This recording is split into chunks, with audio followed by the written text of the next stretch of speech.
If you look at it, we had a National Steel Policy 2017. At that time, the steel was not doing very well, and many were going in NCLT and everything. So we thought we have to have a holistic long-term policy with corrections to be done. The first correction we did was in the GFR, that is the General Financial Rules, which is guiding the government procurement for choice of material.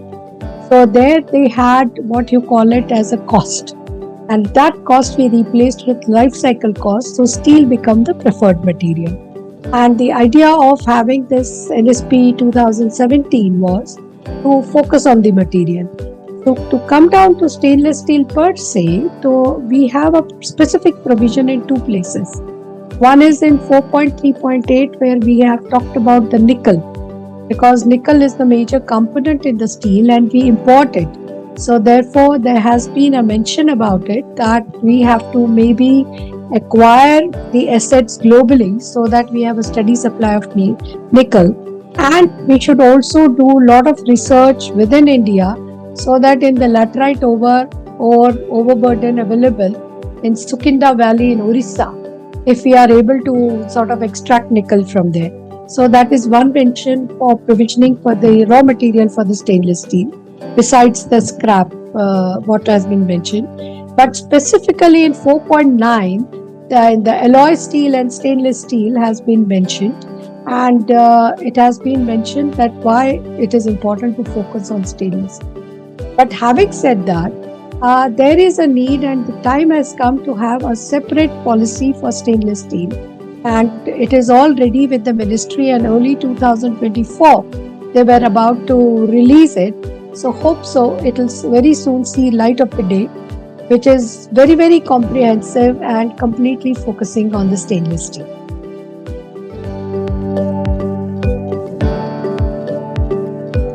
Yes, the overall green steel policy also covers the stainless steel, and Okay. you will be surprised to know that stainless steel per se is eco-friendly because it is basically based on scrap, that is Yeah. the raw material, major raw material.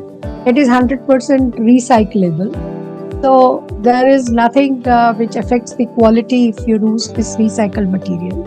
Then it is sustainable with long life cycle, so you don't have to replace it very quickly. And that's why you will see that it is actually an energy saver, kind of a low waste, low emission kind of a material, which is very, very sustainable and well made.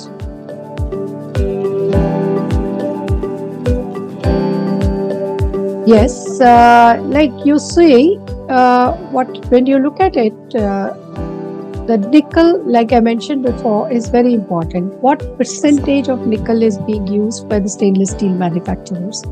What unique property comes when it is used? 8 to 10%. After that, if you use it in the utensils part of it, it is harmful and it also makes it brittle. So therefore, it is very, very important as to the quantity of nickel you are using and the quality you are using. So when you are doing the structures of at different ambient temperatures, it is very, very important that sufficient nickel is being used to give it the necessary strength, but right kind of nickel, right quantity of nickel, not excess of nickel. That is number one. Number two, which is very important, is that quick gains, they should not go for a high nickel kind of a content if it is to be used in the end product of utensils, cooking utensils rather. We are going for that.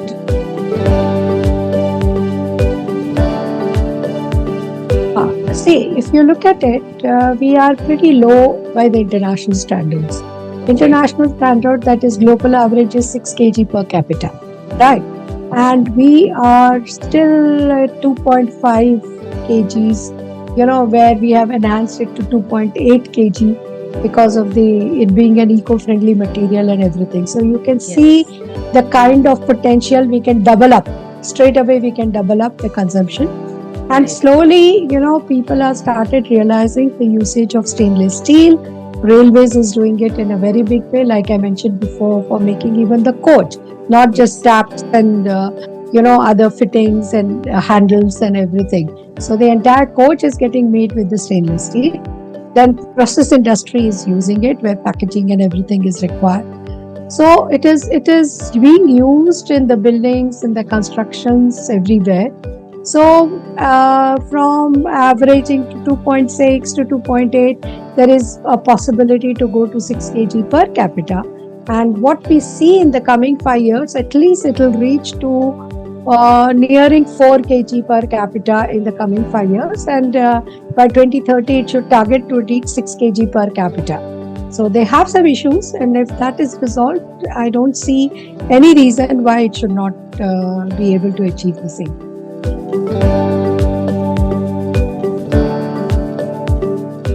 See, if you look at it, Make in India, there are some policies which are not favoring Make in India.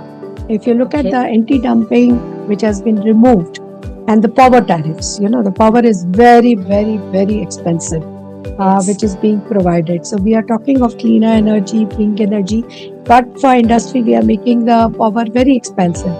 As the credit is equally expensive, but for the credit now, generally the steel industry is earn and invest mode. It is taking minimal loan after the NCLT episodes, minimal loan, and the savings they are flowing back into the business instead of consumption by the proprietors or investing or diversifying into other businesses. So, which is a very, very good sign. So they are using less of credit and more of their savings and earnings when they are going ahead with it.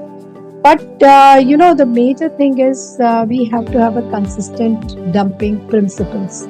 If any country, especially China, is dumping steel in India, and there are huge concessions there. The difference is 7 to 8% between the manufacturing cost in India vis-a-vis this dumping that is taking place. It may look cheap, but it has a higher nickel content. So BIS standards have now come up to check that, so that at least on the quality and you have this non-trade barriers of quality and ensure that the low quality stainless steel is not getting entered into the India, is not imported at cheaper price. So that is one. The other challenge what they have is availability of the scrap, because if you look at it, they are dependent on raw materials by the imports, and infrastructure, logistic bottlenecks are always there. So it is very, very important that even though the stainless steel making is very competitive, 99% will be consumed in India alone, and only maybe 1 to 2% will be exported. These are some of the things which are irritants into encouraging the philosophy of Make in India. Make in India has to not be protectionist, but being logical and ensure that Indian making is Make in India of stainless steel is not put to disadvantage.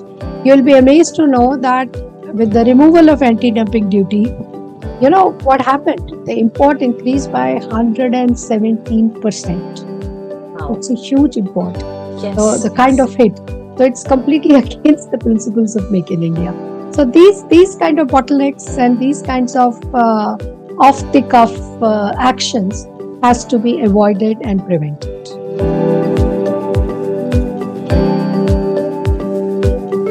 See, in a competitive world, absolutely no problems at all. India manufacturing technology, India manufacturing capability, India manufacturing ability to produce the various range of quality of steel, there is absolutely no problems at all. What is important is that you have to ensure that they are not exploited the way I've said, amidst the challenges posed by competitions like China, where there is a surge in the domestic production and then they want to dump it elsewhere. And it can come through different routes. It can come through Indonesia route, it can directly come through China. So that issue is always there. So you have to take care of that and how you go about it. And the government, if stainless steel policy comes, I'm sure it will take care. And this kind of, there is no need of protection. What is needed is a fair play and fair competing speed that is what the stainless steel manufacturers require in India.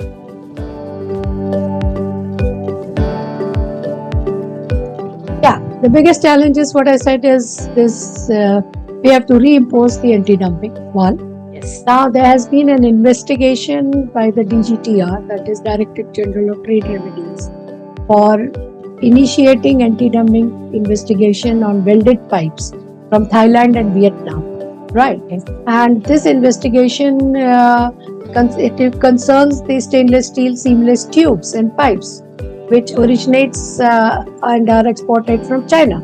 So it is very important that this kind of decisions are done quickly.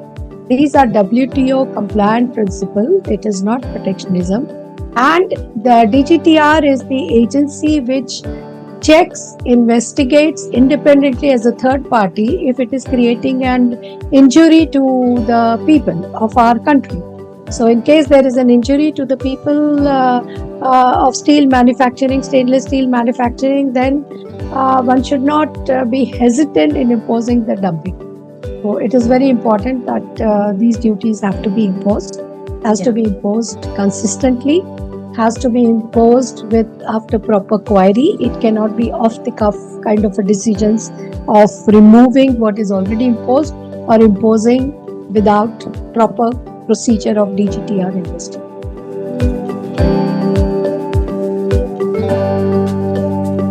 See, stainless steel is completely recyclable.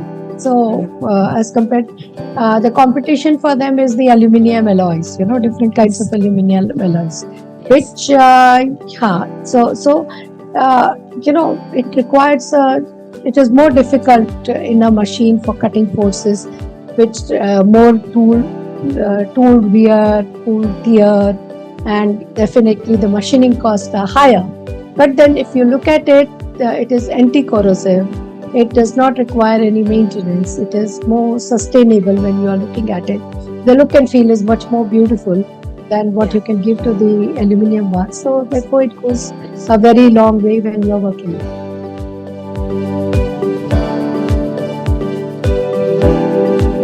I think it's a wonderful initiative you have taken. I must congratulate you for the same, that you have come up with this platform, because I also realized I went into such meticulous details while formulating National Steel Policy of 2017, which is still a guiding factor.